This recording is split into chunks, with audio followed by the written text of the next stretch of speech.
ओम नमो भगवते वासुदेवाय। ओम नमो भगवते ब्रह्म शिशु अनंताय। परिवार तीर्थ अनंत धामर श्री धामेश्वर विग्रह भगवान क्षीराब्दी साई अनंत नारायणकर अभय चरण तले मानसरे शतकोटी दंडवत प्रणाम सेवक समर्पण करुछि। ये पवित्र धामर नियामक पुरुष परम पूज्य सद्गुरु स्वामी परमंश श्रीमद बाबा बलियांकर अभय चरण तले भक्तिपूत विनम्र प्रणति समर्पण करुछि। बलिया विचार कार्यक्रम को आपण मानक स्वागत करुछि। आज बलिया विचार कार्यक्रम रे आम पई मार्गदर्शन कौन अछि पाठ करिबा। धर्म, गुरु और भगवान ये तीनोटी ही जीवन प्रधान बिंदु।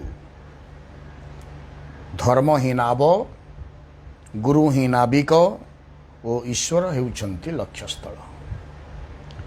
प्रतिटी जीवन जी संसार रे जन्म हेछि ये जीवन तीनोटी बिंदु।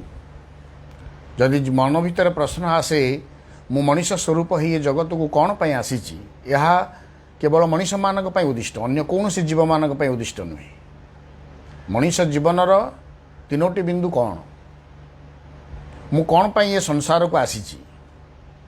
ईश्वर मते ये संसार रे अवतीर्ण कले पितामाता माध्यम रे, ताले मो जीवनटा आसीबार उद्देश्य, आसीबार रहस्य एवं आसीबार जो आलेख्यटा कौन ही पारे ना। आम समस्तंकर जीवनर ये हूँ तीनोटी बिंदु। जो तीनोटी बिंदु को नहीं आमे आम जीवनर सरल रेखा तैयारी करि परिबा, वक्र रेखा भी तैयारी करि परिबा। कारण आमे जेतेबेले सेही को आधार करि जीवा, तदनुसारे जीवा, आम निश्चित जीवन सरल रेखा हम। जदि तदनुसारे जीवन को निर्वाहित न करिबा, जीवन वक्र रेखा रे परिणत हो। ताले से आधार बिंदुटा कौन, से आधार बिंदु हूँ तीनोटी। गोटे हूँ धर्म, द्वितीयटी हूँ गुरु एवं तृतीयटी हूँ भगवान। ये तीनोटी बिंदु को नहीं जीवनर समाहार। अर्थात जड़े लक्ष्यस्थल, आउ जड़े होउचंती माध्यम, एवं से माध्यम को माध्यम द्वारा लक्ष्यस्थल रे पहुँचेबार अधिकारी पुरुष होउचंती आज आउ जड़े। तेणु धर्म, गुरु और भगवान ये होउचंती जीवनर तीनोटी बिंदु। एवं से तीनोटी बिंदु भितर फरकटा कौन ना, ईश्वर होउचंती लक्ष्यस्थल। प्रतिटी जीवनर शेष होउची, शेष लक्ष्यस्थल होउचंती ईश्वर, ईश्वरानुवर्ती बा ईश्वर प्राप्ति। ईश्वर होउचंती लक्ष्यस्थल। से लक्ष्यस्थल पर्यंत आम साधारण जीवनटी यात्रा केमिति करिवो, तेबे से लक्ष्यस्थल पर्यंत जीवन सेतिके बेले पहुँची पारिबो जने जेतेबेले आम सहित बा आमको मार्ग प्रदर्शन करिवो, ता पई निर्दिष्ट मार्ग रहिबो। तेणु धर्म होउची गुरुदेव जी तापर कहले धर्म होउची नाव, गुरु होउचंती तार नाविक, आ ईश्वर होउचंती लक्ष्यस्थल। आमे पिला दिने ओडिया साहित्य रे जाहाको पढिथिलु, धर्म एक पोत गढ़ी छंती विधि, तोरीबाकु एही संसार बारिधि। संसार स्वरूपक सिंधु को अतिक्रम करिबा पई धर्म हूँ एकमात्र नाव। जो नाव द्वारा जीवन जगत जीवनकर निकटवर्ती हुए, जो नाव द्वारा ये जगत रे, ये जगत को सहजरे आमे अतिक्रमण करि पारू। अर्थात सुख दुख जंजाल समस्या घेरा जीवन भितरे सी एक आश्रय। आपण माने डंगारे जेतेबेले जाती सेतेबेले निश्चित भाव में गोटे स्वतंत्रता अनुभव हुए। ढेउ मारुथिबो, आपण डंगारे गले बोली कौन पानीर ढेउ हेनी, निश्चित भाव में ढेउ हम। आ से ढेउ गुड़ाक हूँ जीवनर समस्या, दुख जंजाल इत्यादि। से समस्या रूपक ढेउ भितरे जीवनर गतिटा किंतु आगुक आगुक चलिबो। केतेबेले जदि नावरे नाविक नाही, जदि नावरे नाविक नाही ताहले नदी भितर भासमान अवस्थार नावटी को नब किए सी हुए तो पवनर भिन्न भिन्न गति एणे तेणे चली जापे चालक जड़े निहाती आवश्यक जीवनर गति को गतिमान करने चालक तो जड़े आवश्यक ना तेणु आम समस्त जीवनर से चालक सी होती मार्गदर्शक सद्गुरु एना बे गुरु कर्णधार मुहि अनुकूल समीर गुरु ये संसार रे आमको उद्धार मार्ग एकमात्र प्रदान करती किए ना गुरु जीवन को हाथ धरी जीवन को जीवनर आम परी साधारण जीवन आंगुली धरी से ईश्वर पर्यंत नहीं जाती से होचंती महान कारण ईश्वरंकर प्रतिनिधि होचंती से ईश्वरंकर आउ गोटे स्वरूप अर्थात ईश्वर गुरु रूप धारण कर आम समस्त निकट अवतीर्ण होती जीवेर निस्तार लागी नंदसुत हरि भुवने प्रकाश गुरु रूप धरी ईश्वर गुरु रूप रे प्रकाश हुअन्ति तेबे जो धर्मटी नाब से धर्म नाबटी कौन धर्म नाब कहिले केवल मठ मंदिर गिरिजा चर्च को जीवा नुह किंबा केवल खोल कीर्तन धरी संकीर्तन करवा नुह कि केवल खाली इष्टार्चनर परिभाषा नुह ना धर्म एक पोत गढ़ी विधि तरिबाकु एही संसार बारिधि से धर्मटा कौन ताहले धर्म शब्दर मूल हूँ ध्रुव ध्रुव धातु धर्म शब्द निष्पन्न ध्रुव शब्दर अर्थ हूँ ध्रुव धारण पोषण यो हो जो जहाँ आमको धारण करे जहाँ आमको पोषण करे ये उभय होचंती धर्म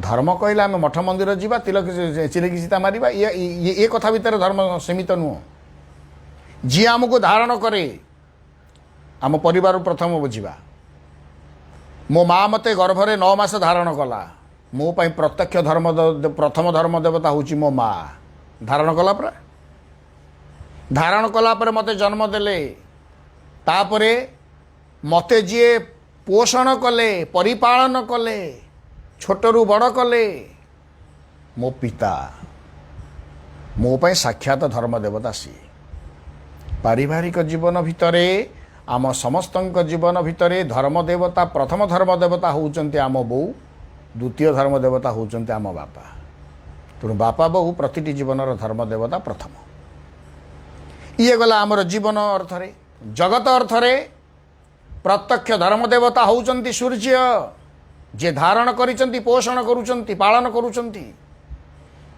आपण माने समस्त विज्ञानर सहित संश्लिष्ट सुसंश्लिष्ट तेणु से विज्ञानर भाषा आपण मानक बुझेले आपण अधिक निश्चित भाव में बुझे सूर्य आम परंपरा यही बर्तमान कार्तिक मास चली कार्तिक मसरे प्रातः स्नान करा मंगल आरती दर्शन वृंदावती को पूजन कला बेले आम समस्ते जल अर्घ्य टी सूर्य को देऊ तेणु सूर्य को पानी देले कौन सूर्य पाती ये एक भावना निश्चित भाव तार यथार्थ रही अयथार्थ सी नुहे से जो अयथार्थटा नुहे किपरि ना ध्रुव धारण पोषण यो से धारण करे सूर्य समग्र जगतटा को धारण कले से जो धारण कले माने ध्रुव धारण करवाटा महाकर्षण शक्ति बल से जगतटा को धारण करते जगतटा को माने तांकर सौर जगतटा को कारण विराट सौर जगतर गोटे छोटिया ग्रह होउची पृथ्वी जो पृथ्वी ग्रहर आमे होउची समस्ते अधिवासी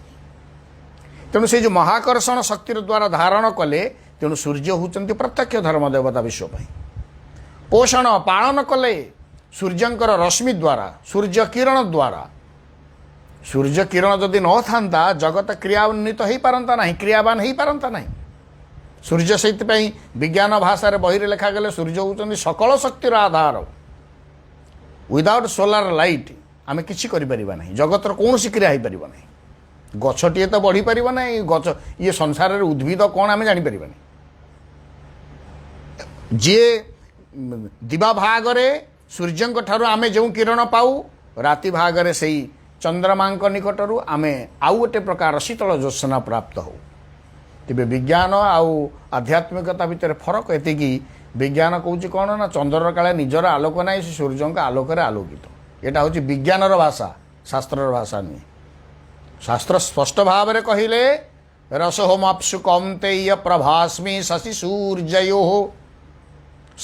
सूर्यो दीटांक अर्थात चंद्र आउ सूर्यंकर जो रश्मि जो प्रभा ताहा उभय होउची ईश्वरीय सामर्थ्य। अहम अप्सु रसम रसोहमप्सु कौन्तेय पानीर जो जलर जो जलीयता जो तरलता जो रस सी हूँ मु तेणु सूर्य आलोक आलोकित बोली सेटा विज्ञान आज कौच गभीरता को जाइनी बोली सेवकर आज भी धारणा आज भी स्पष्ट करी कारण चंद्रंकर ज्योत्सनार काम होउची भिन्न सूर्यंकर किरणर काम होउची भिन्न। गोटे मंजीटी आपण लगेले से जो अंकुरोद्गम है जीवनी शक्ति प्राप्त होउची सूर्यंक किरण द्वारा किंतु से मंजीटा अंकुरोद्गम हो जो चारारे परिणत है बा तन मध्यरु बीजटा बाहरिला सेटा कहा सामर्थ्य से सामर्थ्य होउची चंद्रमार सामर्थ्य। आपण बिरी मुग धान पकेइले से गछटी हैला कहा सामर्थ्य चंद्रमार सामर्थ्य किंतु दिबा भागरे सूर्यंक रश्मि से खाद्य संग्रह कला जीवनी शक्ति प्राप्त है बंचुची सूर्य रश्मि द्वारा किंतु से जीवन गढ़ुची चंद्रमार किरण द्वारा। से भगवत गीता गामा विश्व च भूतानि धारयाम्यहमोजसा पुष्णामि चौषधी सर्वाः सोमो भूत्वा रसात्मकः अहम रसात्मक सोमो भूत्वा मु रसात्मक सोम कहले चंद्रमा रूप पुष्णामि चौषधी सर्वाः ये जेते औषधि सकल को देखुच जेते शस्य को देखुच ये सबू कथा को मु ही ताकू कौन ना परिवर्धिष्णु अवस्था को आनी मु ताकू बढ़ाए मु ता भितरे माने गोटे मंजी भितरे गछटा अच्छी छोटिया सामर्थ्यटे लुचि रही ताकू परिप्रकाश किए करे मूल होउची चंद्रमार किरण तेणु चंद्रमार किरणर स्वतंत्र काम सूर्य रश्मिर होउची स्वतंत्र काम आ ये दीटा होउचंती स्वतंत्र विराट सौर जगतर समस्ते तेणु सूर्य वास्तव धर्म देवता एइथिपई कहागला धारण करूचंती पोषण करूच सूर्य रश्मिर जो दिन आपण देखिए सूर्य रश्मि कमी जाइए निदाग वर्षा दिन कथा आपण मन पकाना वर्षा दिन आपण जो खाद्य भी खाइबे आपण सबुदिन जो 3टा रुटी धर खाइले कि 2टा रुटी खाइले अलग दिन में जेतिकी समय हजम हुए धरतु सकाळू वर्षा होउची 2टा पर्यंत वर्षा छाड़िलानी से खाद्य भी हजम हेनी से समय कहीं ना सूर्य रश्मि आपण शरीर पाइनी विटामिन डी ता भितर से तेणु आमको सूर्य रश्मि द्वारा ये जगत क्रियान्वित हो जीवन भी क्रियान्वित हो तेणु धर्म सी होचंती नाव जहा द्वारा जीवन क्रियान्वित हब तेणु मु मो कर्म क्षेत्र कर्म ताकू मध्य धर्म बोली भाविबी ताकू श्रृंखलित भाव में माने समापन करी धर्म खले खाली ईश्वरीय वार्ता नुहे धर्म एक पुत गढ़ी विधि तरीबाकू यही संसार बारिदी ये कथाटा बड़ गुरुत्वपूर्ण खाली कौन मंदिर को जाई चिरिकी पकईकी कीर्तन करदेले मुधार होइजिबी जदि कर्म मोर मंद होइछि भावना जदि मोर असदाचार युक्त होइछि मोर संग जदि कुसंग युक्त होइछि मोर कर्म जदि भूल कर्म होइछि मु संकीर्तन करूथाए खोल बाड़ाउथाए जोटी सेठी जीवन गतिस्मान हो पारिब नाही बा उत्तम संस्कार युक्त हो पारिब नाही बा उत्तम कर्मर फलर नायक मो जीवन हो पारिब नाही तेणु कर्म ही हूँ वास्तव धर्मर स्वरूप आकु मध्य आमको बुझा पड़ो से कर्मटा को केमिति आम श्रृंखलित करवा मार्गदर्शन करती किए ना गुरु तेणु से मार्गदर्शक मार्गदर्शन रे जीवन आगू जावा उचित ताले गुरुदेव कौन करती ना शास्त्रानुकूल धर्म शिखाती जो मैंने शास्त्रानुकूल कथा कहते ना शास्त्रर विरोध कथा कहती तो से गुरुपदवाच्य हो पारे ना कारण से हूँ कौन ना मनमुखी कथा तेणु गुरुदेव सबुबले कहती जीवन वेदानुकूल हेउ शास्त्रानुकूल हेउ धर्म को अनुसरण करू। आमर मनुस्मृति एवं उपनिषद कहगले धर्मं चर सत्यम वद इत्यादि। आमे महत कथा को धर्मं चर माने महत कथा को धर्म को आचरण कर। आचरण भितर धर्म कथार अर्थात उत्तम कर्म संपादन कर। सदाचार संपन्न जीवन हो निष्ठापूर्ण भाव रे श्रद्धार सहित आमे आमर कर्तव्य को दायित्व को संपादन करिबा तार ना होची धर्म। तेणु आमे आम प्रतिटी जीवन ये हूँ तीनोटी बिंदु।